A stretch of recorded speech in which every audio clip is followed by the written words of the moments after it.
Say to Yesu, behold the man. Behold the man. Yesu Kristo.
aphithizelayo bathi bangaqondile noma kwenzeka ntoni.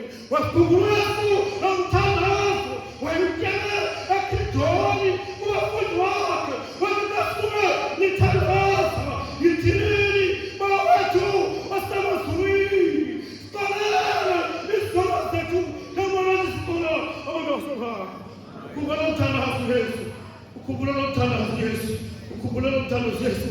Kanti kanjonga nomnqamlezo ngafika enteleni kuhleli intela nemvumi kuhleli nemvumi sabhala zathatha indawo sabhala imvumi sabawisile lesithile seconds zathatha indawo sabhala intulo 60 alesihlanu kwesesitandawo sokugqibela sikolelwa siphiliswa ngentlungu zakhe siyahlanjwa ezulwini negazi lakhe. Baxolele kuba bayezinto awenzayo. Ushiya lo myalezo Yesu apha, ushiya lo myalezo Yesu apha. Ngamntu Yesu emane ubafundisa abafundi bakhe. Wafika kubo bexakekile bebuza ukuba umntu lo umele umntu ubele ngaphi. Yesu wathi makaxolele umntu isithathu esingamashumi asithethe aphindaphindene esithethe. Baxolele kuba bayezinto ezayo. Uzawufuya Yesu bathi akazawufa watingela amasoldathi aphithizela phezu kwalo mnqamlezo. Wabathi nehova makatangwise wamtangwise. Baxolele kuba bayezinto ezayo.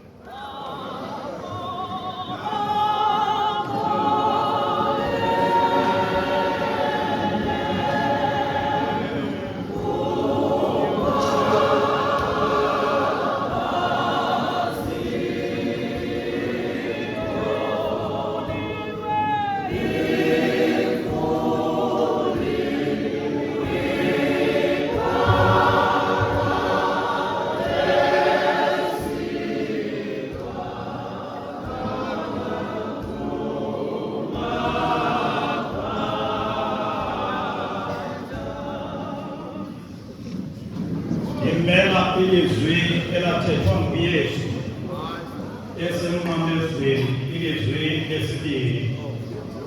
Lona libhaliwe incwadi yevangeli ngokubhalwa ngumvangeli uLuka, isahluko esikhulu 23. Amazwi abhalwe phaa kulaa mqolo wama-23. UYesu wathi kuye, inene ndithi kuwe, namhlanje uya kuba nam eparadesi kaBaba. Nkosi yodluti, Nkosi yembawu, mayisikelele ukufundwa kwelizwi lwayo ngoku naphakade. Amen. Tata umongameli, ndicela undivumele ndithi nqamba neentsima zakho. Silapha phezu komnqamlezo. UYesu ubethelelwa apha namabhada amabini. UYesu udibana nala mabhada endleleni ebheka eGolgotha, ethwele iminqamlezo yawo esiyakubethelelwa. Ufika uYesu apha kulo mnqamlezo ubethelelwa esizulwini phakathi kwalamabhada omabini. Ngasekunene ubethelelwa elinye ibhada, ngasekhohlo ubethelelwe elinye ibhada. Ulapho uYesu phansi kwale ntaba yekhakhayi kugcwele apha phansi kwalo mnqamlezo ngabantu. Bamane bemsevivinika, bemane bemthobonqa abantu abalapha.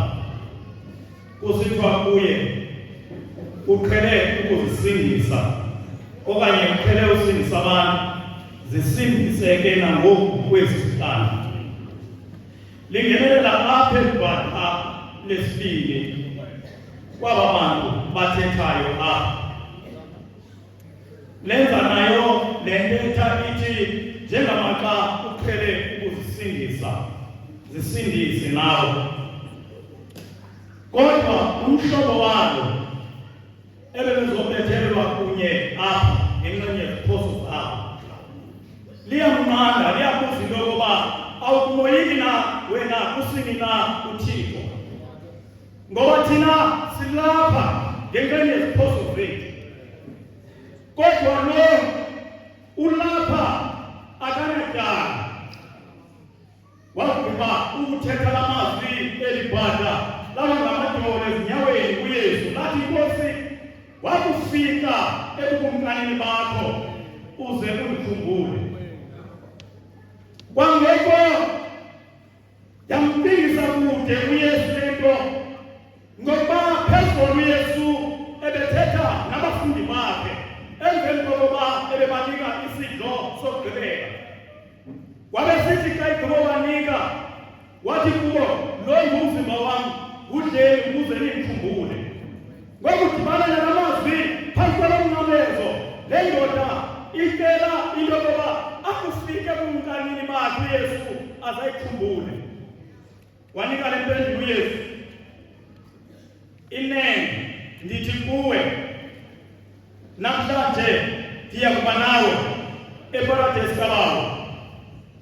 Uthi umbhali xa icacisa iparadesi likhaya losiniso apho uThixo akhona khona. Le ndoda ibe nayo uYesu kwindlela ebheka eKhalvari, yaphinde yanayo uYesu emnqamlezweni, yaphinde yanayo ngexesha ihamba emfuleni wethuzi lokufa. Ngoku uYesu uyinika isithembiso sento yokuba uya kuba nayo eparadesi kaBaba. Le nto yandikhumbuza ngalaa uThixo ethetha ubuntu ngokwakhe kwencwadi yeGenesisi, isahluko sama-28. uYesu uThixo uthetha apha kuYakobi emveni kwephupha, wathi xa ibona izithunywa zisehla zinyuka, elele wavela uThixo ephupheni, wathi kuye, uyabona ndakuba nawe, ndiyakugcina naphi na apho uya khona. Wathetha loo mazwi yakuThixo, kwanamhlanje ndakuba nawe eparadesi kaBaba.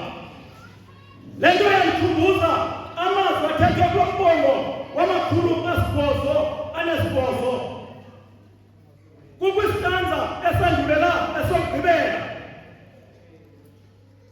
esithi amasela namanqila, abaphangi namabhada bonke babizwa nguwe. Inene ndithi kuwe, uya kuba nam eparadesi kaBaba. Yangakungalamhla uThixo athetha ngokwakhe uYoshuwa kwesasahluko sokuqala kula mqolo wokugqibela kwesihlanu xa uzawuphela. Wathetha la mazwi uYesu, wathi njengoko ndandinoMoses ndakuba nawe, andisayi kukushiya, andisayi kukoyekela, yomelela ukhaliphe. Uthetha la mazwi apho uYesu kweli bhada. Inene ndithi kuwe,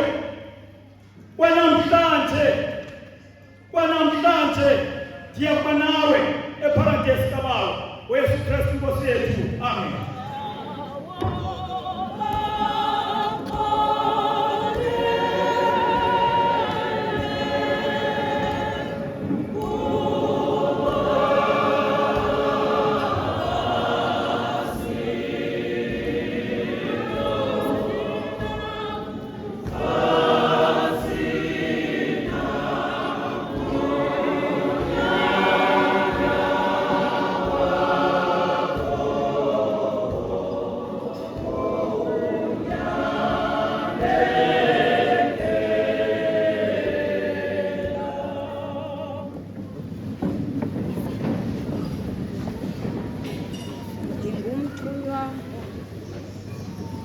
Wesithathu,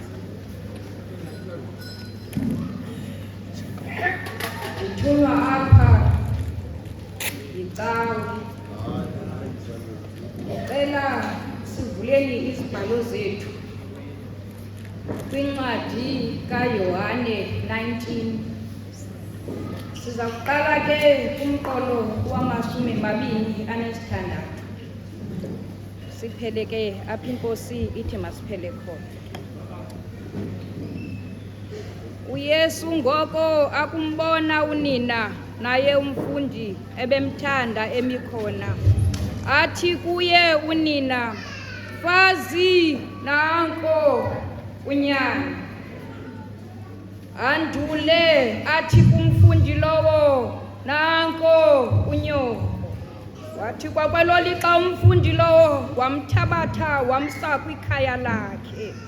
Eli lilizwi likaBawo, eli lilizwi lenkosi. uThixo makalisikeleleke lingekasunyayelwa ngoku nangayo uYesu Kristu inkosi yethu. Amen. Tata umfundisi, andizuwudela umbuliso wakho ubusenzele kule ndawo, andizuqala khona, kodwa ndithunyiwe apha kuthiwa, "Mfazi, nanko unyana, nyana, nanko unyoko." Apha kuphantsi komthi womyezo sekushiyeke abantu abasondeleyo kuYesu. Uthi uYesu egaganisa amehlo wakhe abone omnye wabafundi bakhe ebemthembile emebucala kodwa enokukhedama ebusweni bakhe. Abanye bebekhona abebekade behamba naye uYesu sebebalekile. Bambi babo ngabantu abebanethi xa ethetha nabo athi, "Mna Nkosi angeze ndikushiye." Abanye babo ngabantu ababathatha athi xa yothandaza elungisele intoba abe kumila kumbi, uhamba nabo unyuka nabo intaba. Xa sifika yophi babonisa izinto uthe bebengazazi, bajika apha bamnika into bathi, "Masokhaphi iminuba ibe mithathu, omnye ibe ngowakho." Wathi, "Hayi uYesu," wathi, "izinto nizibona pha seningazithethela nini." Mfazi, nanku nyana, nyana, nanku nyoko. Lo mzalwane akaqali ukuyithetha ke le nto. Sikhe semve emtshatweni, emveni koba kuphela iwayini, samve phekha umfazi esondele ecaleni konyana, wathi, "Iphelile iwayini." Kodwa wamkenga umntana wathi, "Mfazi, yintoni na enam nawe?"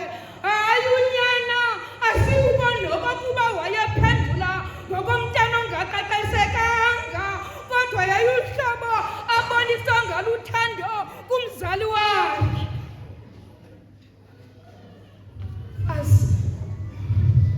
Nanku nyana, nyana, nanku nyoko. Ndithe xa ndijonga kapha Tata uMongameli ndabona nje izinto zanye zambini zantathu, kodwa ndizowukhawuleza ndijike. uYesu udinga emnqamlezweni, kodwa inkathalo yakhe akhange ibe sekubeni koba edinga emnqamlezweni. Kaloku uYesu ngexesha edinga emnqamlezweni besingalindelanga into yokokuba usenzawuthi ngokwasindwa okanye aqakathe imithwalo yezono zethu, abe kanti usanakekele thina sisemhlabeni. Eyona nto silindele into yokokuba ajongane nohlazo olwaphezu kwakhe.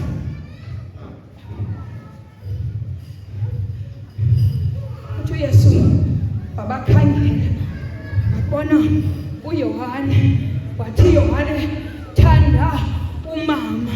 Ndathi xa ndimjongayo ethetha la mazwi lo mkhonzi kaThixo yanga uthi, "Yohane, Yohane, ndikuthandile ngexesha uthe bendinawe emhlabeni, ngoko ke wena ke buyisa ngokuthanda umama." Buyisa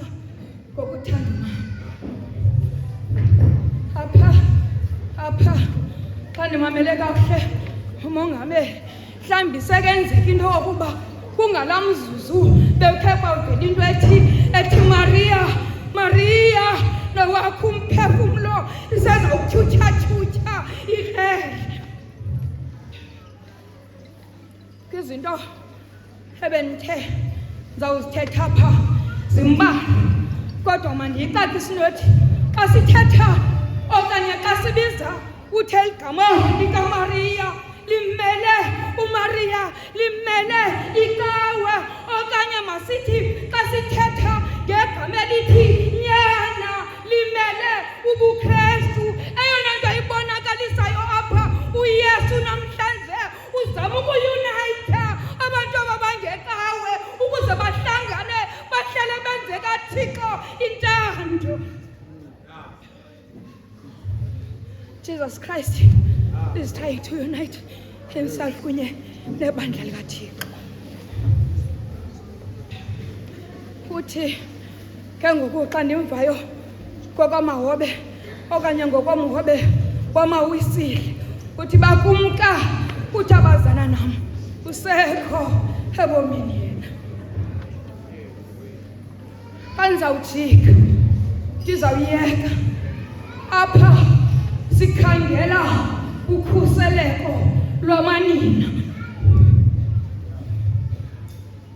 sikhangela ukhuseleko lwamanina mhlawumbi sengenzeka into yokuba uYesu masithi ibingolapha kweli lizwe sikulo uthe phambi kokuba uthe ahambe yena walungisa izinto zakhe nomama wakhe omdalayo uyijongile into eyenzeka kwilizwe lethu elakuhlukumezeka okanye amanani amaninzi kwolwaphulo lwemiphefumlo yabantu ababhinqileyo okanye yokubulawa kwabantu abangamanina simbona apha namhlanje xamane yeyesu nina wakhe uYohane ulungiselela into yokuba sekuthi xa kufika ithuba loba ngabe nabani avele uYohane yena uthi akhusele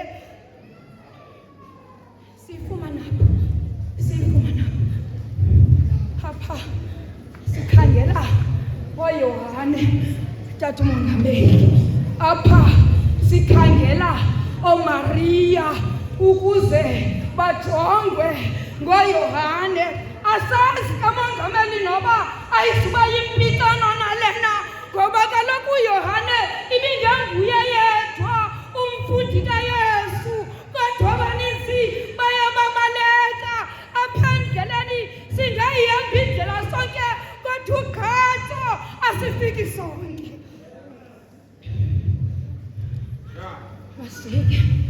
masijonge apha ebandleni masijonge apha ebandleni sikhangele uMaria bakhona uMaria apha abafuna ujongwa ngoYohane bakhona uYohane apha abafuna ujongwa ngoMaria ethi ke loo nto leyo bandla lasekhaya masibajonge noMaria andithi masijonge nomanina kodwa yona nto siyifunayo sifuna umntu ongumfazi ewe singakhona sonke sibe singabantu ababhinqileyo kodwa eyona nto siyikhangelayo sikhangela umama okanye sikhangela umfazi masihambeni my 115 masihambeni siyokhangela oMaria hleze kuthi kanti kulindwe thina masibakhangela Yohane hleze bahleke ezikoneni bathe khulu benze bathinganina phakamani my 115 umthathile uYohane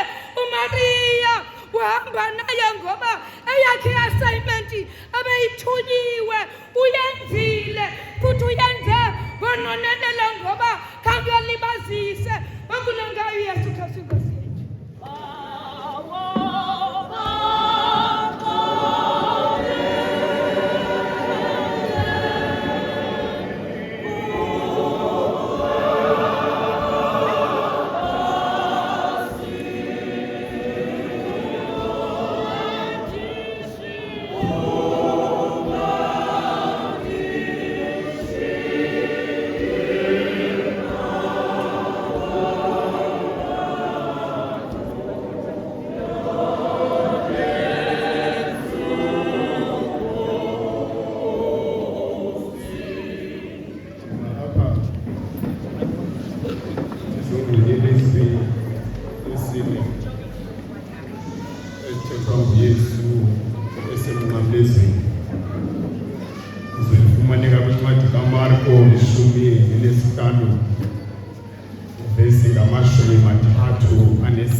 bafundeka ngoludongo ngalo ilixa lesithoba wadanduluka uYesu ngelizwi elikhulu esithi Eloyi Eloyi lama sabakthani okokuthi ngentethe evakalayo Thixo wami undishiya nini ilizwi likaBawo leli yinkosi ehlale phansi mayisikele ukufuna kwelizwi layo lisafundwa njalo nje lingekashonyelelwa ngokuthi bekunaphakade amen bamongameli mandonga baxesha nambi sithi all protocol is observed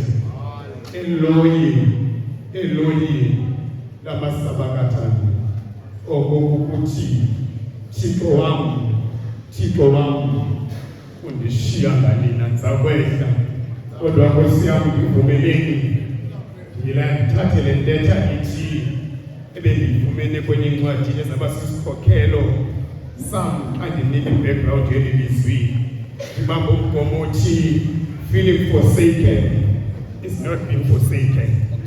Thixo wami undishiya nini uYesu ndivumeleni izinkosi zami ndisondeze time translation yalapha eSouth Africa kungensimbi yesithoba ukubethelelwa kukaYesu apha emnqamlezweni ithi incwadi yami endiyifundayo wawathetha amazwi uYesu between the time frame of 9 o'clock uyotsho 12 o'clock ongemane ethetha uYesu Thixo wami undishiya nini kodwa kwalile ngensimbi yeshumeni lesibili kwasuka wathi bako Yesu akanani ayithethayo wathi mkwenkwezulu uYesu lazinirangempini kwenzekile ngake ngayithemba eyenzeka nge-APN bathi ababhalika bethethayo there was a sudden eclipse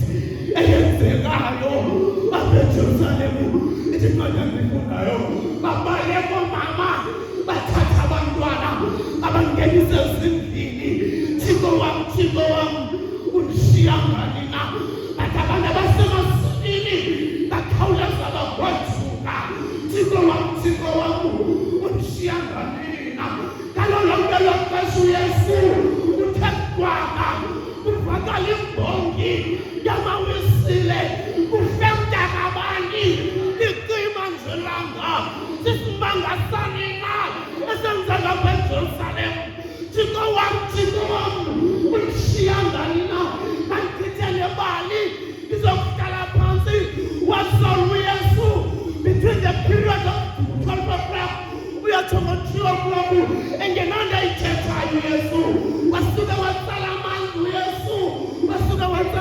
uYesu wakhwaza kuyise after some time ethe gwaqa abantu abaninzi apha emnqamlezweni sebegothukile wavakale khwaza esithi Eloyi lamasabakthani Thixo wami undishiya nini eyona nto uYesu azama uyiveza apha it is the feeling of being isolated uva amandla akhe esile emzimbeni akayiva ipresence kayise ngaphakathi emzimbeni ngoba umzimba kaYesu wamnganyelwa zizono zethu yolonto veza lamazwi athi Eloyi lamasabakthani Thixo wami undishiya nini i-feeling yesibili uYesu ayiva apha is a feeling of a humankind into ebonakalisa okokuba uYesu wayengumntu ebantwini kwaye umntu kayeva kabuhlungu uyakwazi ukuphuma akwazi abheke kuyise yolonto simbekuza esithi Eloyi lamasabakthani Thixo wami undishiya nini nawe kaloku uzungayeka ukuphuma ukhwaze kuThixo ngexesha lokubandezeleka kwakho wangakusasetyenziswa ilizwe lithi ezikhona emnqamlezweni utheliwe ushiye ngabantu uyindoda enokubandethwa kodwa wasuka yena emveni kwaloo nto abone into yokokuba nabazona naye bamshiya bakhangela idirection esithi Thixo wami ukushiya ngamina banaka amabanga phezansi bathi uveli ubizwe Eliya kuba bengayiqondi lento ithethwa nguYesu kodwa lonke lonto sanimthotomalisa uYesu wena umyalezo ufuna ukusondeza wakubandezeleka uzibe nentetha uyenza uThixo uma nikhwasa uzithi Thixo wami angakusakusanyisa ulizwi ethethwe nguIsaya esithi indebe yakhe ayikuthi intoba ingangasivi nesandla sakhe asisifutshane intoba singangasidilisi bembezwani mawisile kanyibandezelekile lithi Eloi nabasabakathele Thixo wami ukushiya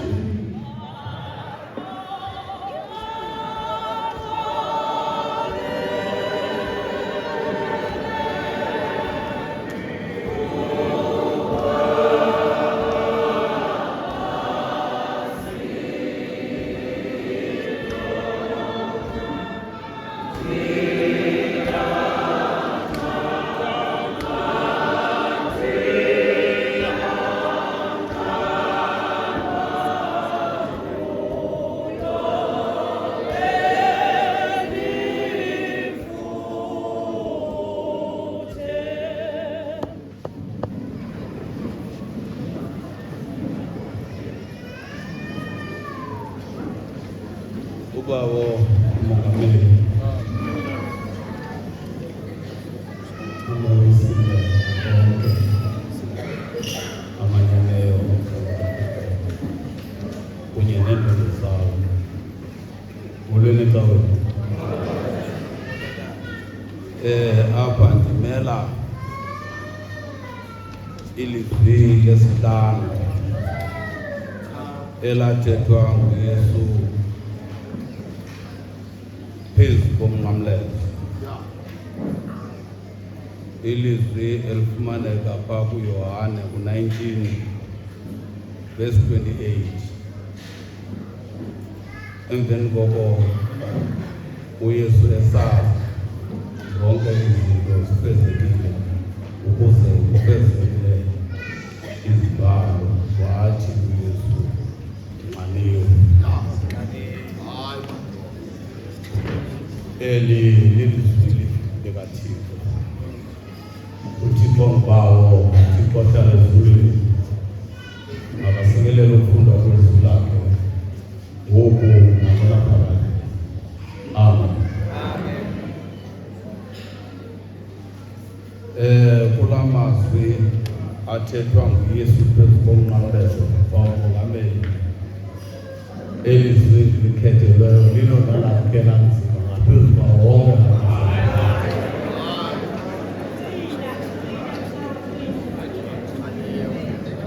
isizathu sokuba ndithethe loo nto yintoba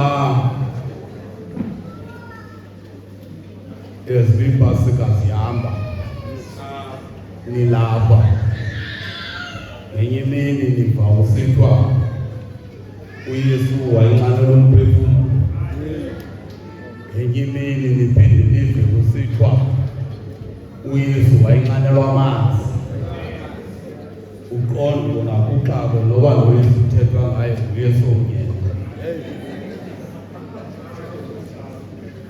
ngoba neculo lamawesile eliphaa ku-9 lithi kubo bobo Thixo akekho njengaye ayingqine loo nto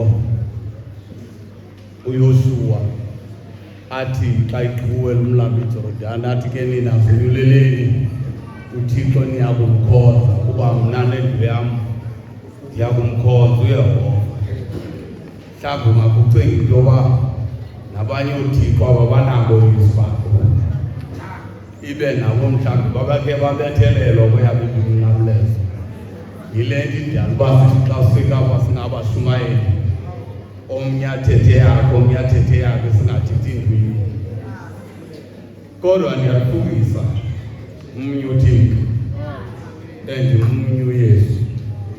Kodwa eyona uba sithethe izinto ezahlukene. Abanye abantu uYesu bamjonga ngamehlo enyama. Abanye abantu uYesu bambona ngeliso lesithathu, eliso lamoya. So sithi xa sidibane ezinto zombini, omnye athethe yakhe nomnye athethe yakhe. Ngoba kaloku umoya kunye nenyama sikwazi udibana kuzo. Molweni ngecawe. Kwela kulo lithi elika-81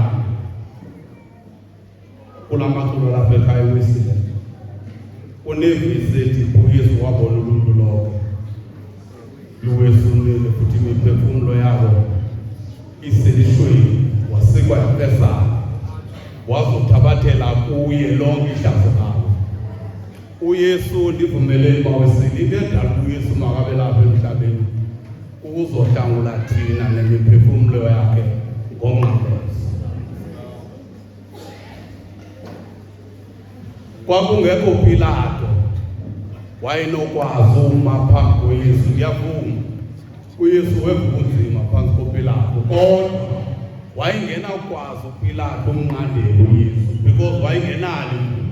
Futhi uYesu utshilo nakuye wathi, Pilato awunalo igunya uba wedwa legunya. Ngoba uYesu sakwakhe emhlabeni wayezokuhlangula thina nemiphefumulo yathu ngomnqamlezo. So ukuba semnqamlezweni kaYesu ayiyonto yayifana uba ngaba yenzekanga. Molweni kaBethel. uYesu endithetha ngaye ngulo Yesu bazalwane uthe xa besenyuka entabeni athi sawudibana nentombi zaseJerusalem. Wathi izintombi ndini zaseJerusalem sanulilela mna, lilelani nina nenzalo zenu.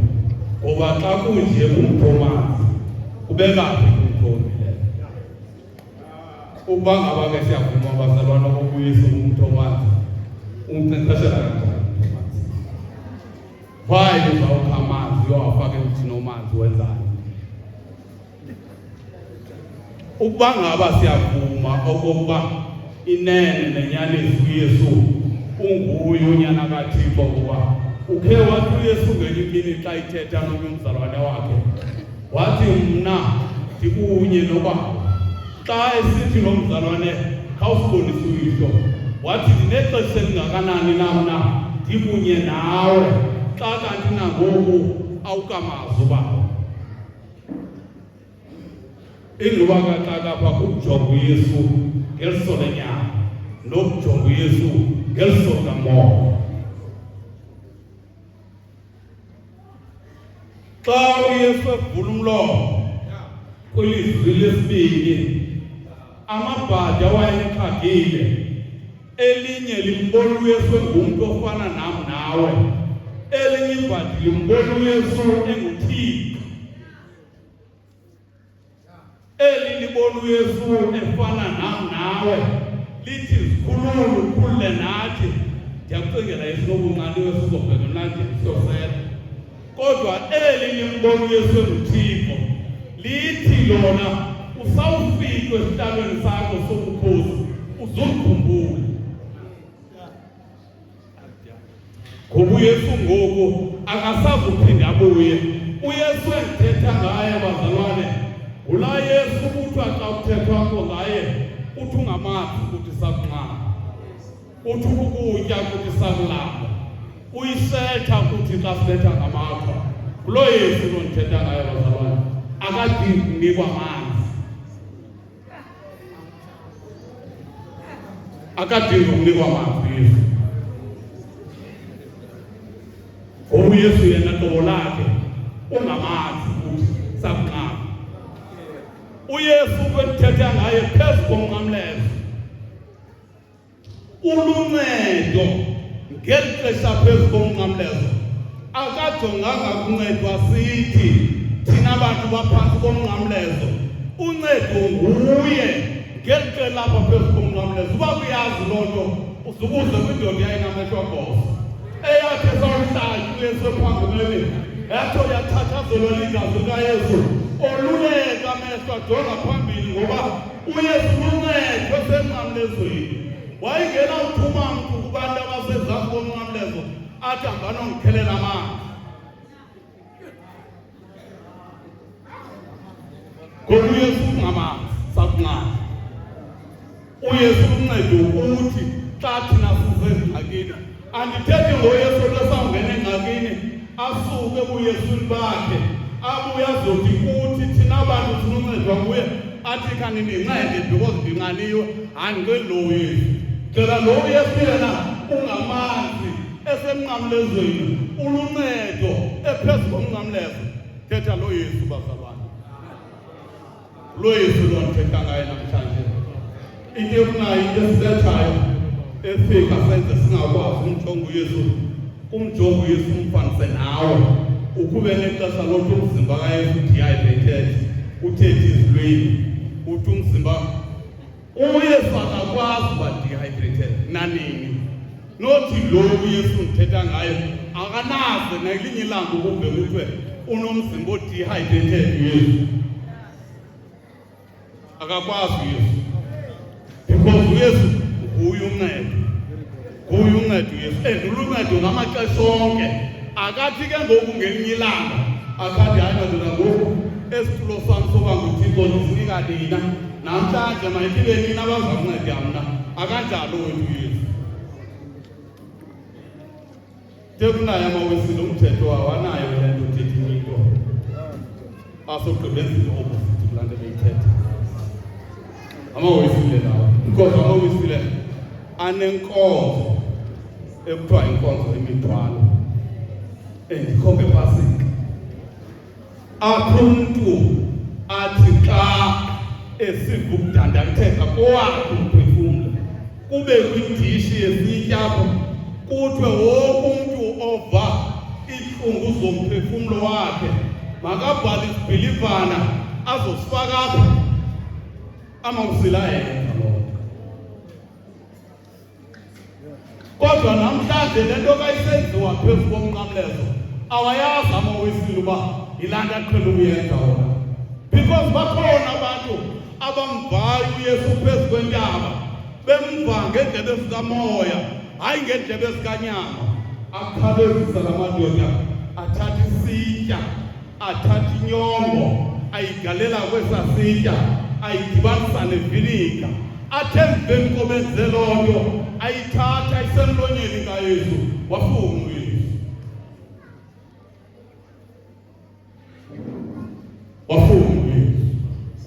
uyesu zange awanikwa amanzi wafunxa inyongo erharhayo inyongo edityaniswe neviniga yayithetha uburharha bemiphefumlo yala madoda ayedibanisa inyongo yayingeyontoti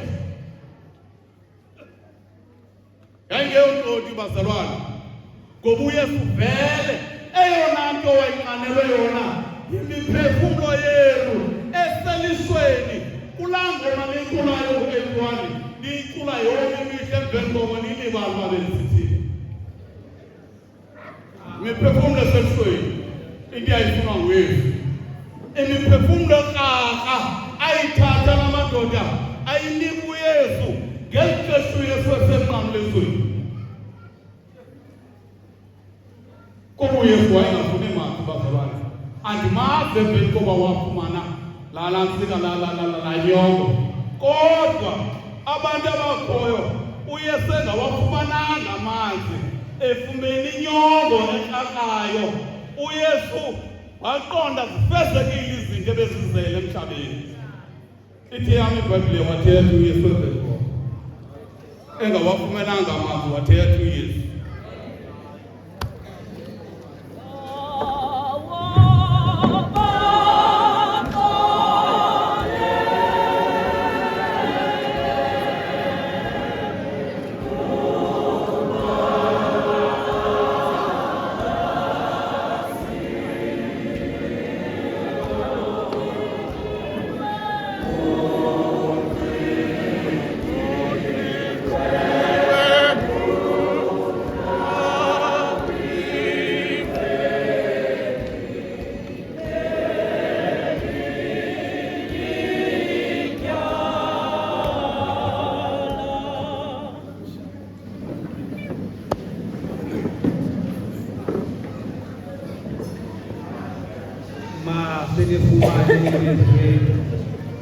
lesithandathu kwincwadi yomvangeli uYohane isahluko seshumi nethoba ivesi yamashumi amathathu amazwi athi ugcikile.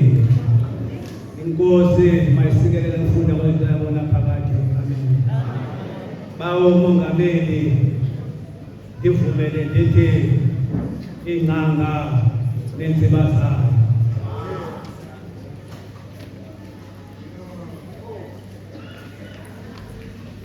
Eli lizwi uYesu lilizwi leloyiso kunye nelizwi lenzaliseko. Silapha phezu kwalentaba. Silapha phezu kwalentaba. Uthe unobalisa lentaba intaba yokhakhayo. Intaba yokhakhayo kodwa uthe xa kufika uYesu kule ntaba kwabuza uba ngubani na onokusibethela le ndoda. Yavela indoda yathi le ndoda ndim. Uthi unobalisa le ndoda kwakuyindoda enamehlo angafaniyo kodwa kuthe yakubethelela ngesikhonkwane sokuqala latsisa igazi lamchaphazela emehlweni yajika le ntaba yayintaba yosindiso okanye intaba yeKhalvari. Silapha kule ntaba ugqityile ufezekile yonke into ebefuna ukuyenza bayenzile. uYesu udiniwe udala ehamba lendlela. Umzimba wakhe udiniwe, umphefumulo wakhe uqhelekile. Ugqityile yonke into ifezekile yenzile. Mandicele bazali bami ukuze siyibone lento ukuba ibuhlungu. uYesu udiniwe, ugqityile. Masiyithathe lento siyibeke phambi kwethu. Siyibeke phambi kwethu. Iya epheleni kuma. Kodwa le nto kaYesu uyibonile eqaleni uzodlula.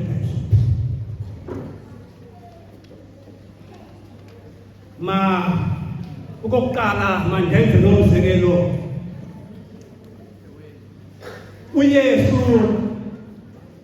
uYesu ngeli xesha esikulo ngoku babemthatha ingathi sisikomo okanye babemthatha ingathi iphala.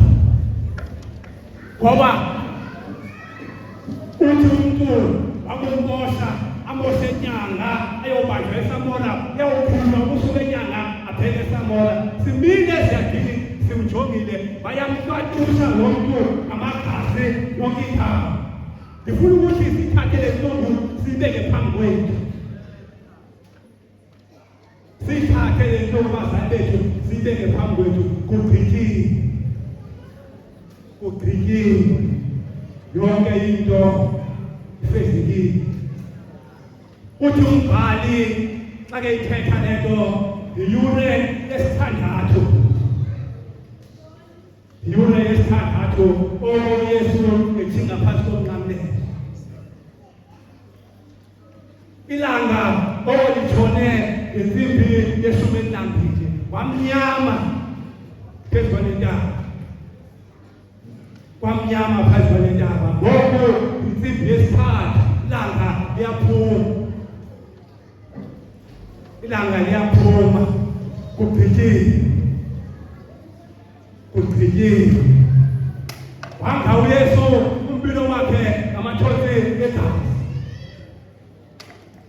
Kugqityile. Wanga kupheleleka umthandazo waseGetsemane apho uYesu ehamba